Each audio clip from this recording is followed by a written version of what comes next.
ஏடியா சோலா டிவியை பார்த்து கொண்டிருக்கும் அனைவருக்கும் என் அன்பான வணக்கம். இந்த வீடியோவை பார்த்துவிட்டு லைக் பண்ணுங்கள், ஷேர் பண்ணுங்கள், சப்ஸ்கிரைப் பண்ணுங்கள். வீடியோக்குள் செல்வோம். எல்லாருக்கும் என்னுடைய அன்பான வணக்கம்.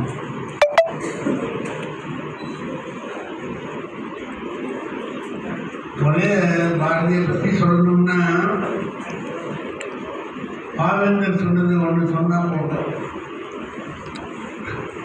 தமிழால் பாரதி தகுதி பெற்றதும் தமிழ் பாரதியால் தகுதி பெற்றது.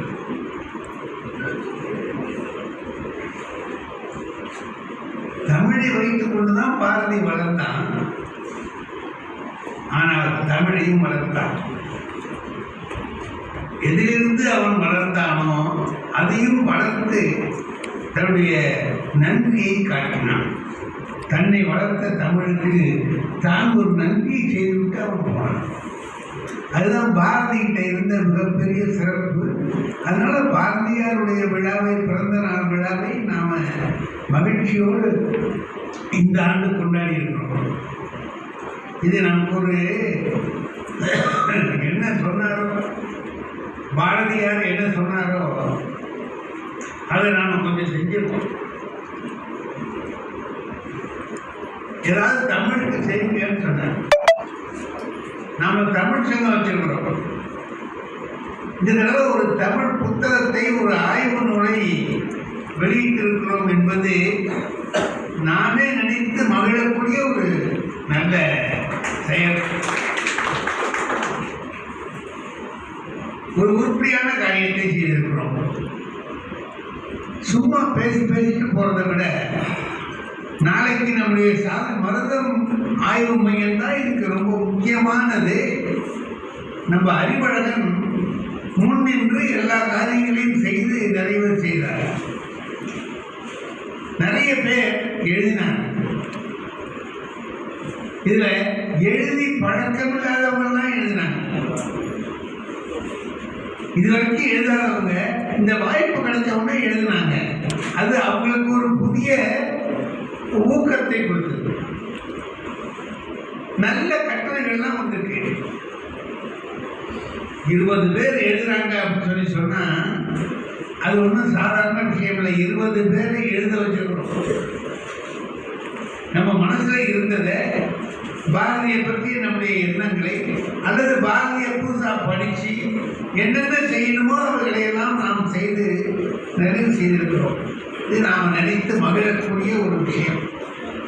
இன்னைக்கு நம்முடைய ஆளுநர் ஐயா அவர்கள் அருமையான ஒரு உரையாற்றினார்.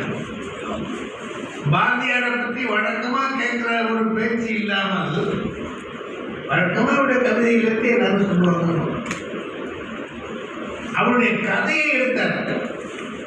பாரதியாருடைய கதைகள்லாம் ரொம்ப அருமையான கதைகள். ஒரு சின்னோண்டு கதை எழுதியிருப்பார். அதுல இந்த காலரா இருக்குல்ல, காலரா நோய், அது நாம காலியாத்தான் சொல்லுவோம். இந்த காலரா என்ன பண்ணுதான், கிளம்பி போகுது, ஆப்கானிஸ்தான் கிட்ட போயிட்டுதான்.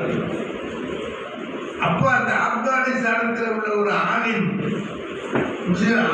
அந்த ஆலிம்னு சொல்லணும்ல, அதுக்காக ஆலிம் அந்த காவலாவை கேட்கிறார், நீ எங்க போறேன்?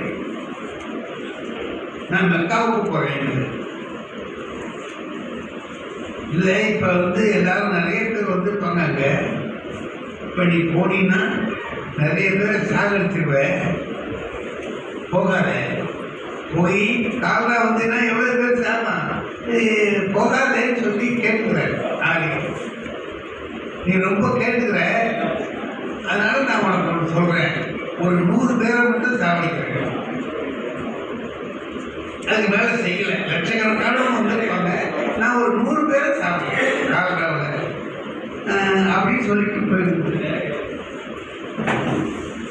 இவரு ஆளுங்க இங்க இருக்கிறார். அங்க செய்தி வருது, என்னன்னு கேட்டீங்கன்னா 1500 பேர் செத்து போயிட்டாங்க காலகாவில். நம்ம 100 பேரை சாகடிக்கிறேன்னு சொல்லி வாக்கு கொடுத்துட்டு போச்சே, அது எப்படி மாறுச்சு அப்படி சொல்லி வருது.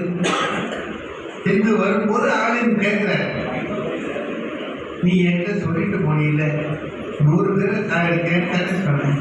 1500 பேர் இறந்து போயிட்டாங்கன்னு செய்தி வந்துருக்குது. நான் 100 பேர் தான் சாகடிச்சேன். 10 பேர் பயத்தில் அவனால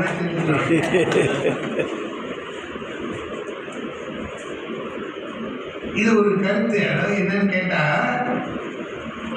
நோய் உண்மையா வாழ்றது ஒரு பக்கம் இருந்தாலும் பயம் ரொம்ப பேரை கொள்ளணும். இந்த பயத்தினாலதான் 1400 பேர் செத்தான். நான் 100 பேரை தான் சாகடிச்சேன். நமக்கும் வந்துருமோன்னு சொல்லிட்டு அவனும் செத்து போயிட்டான். நான் என்ன பண்றது? சங்கரியின் கதையை சொன்னீங்க நீங்க, அத முடிவு பெறாத கதை. மீண்டும் அடுத்த வீடியோவில் சந்திப்போம். நன்றி, வணக்கம்.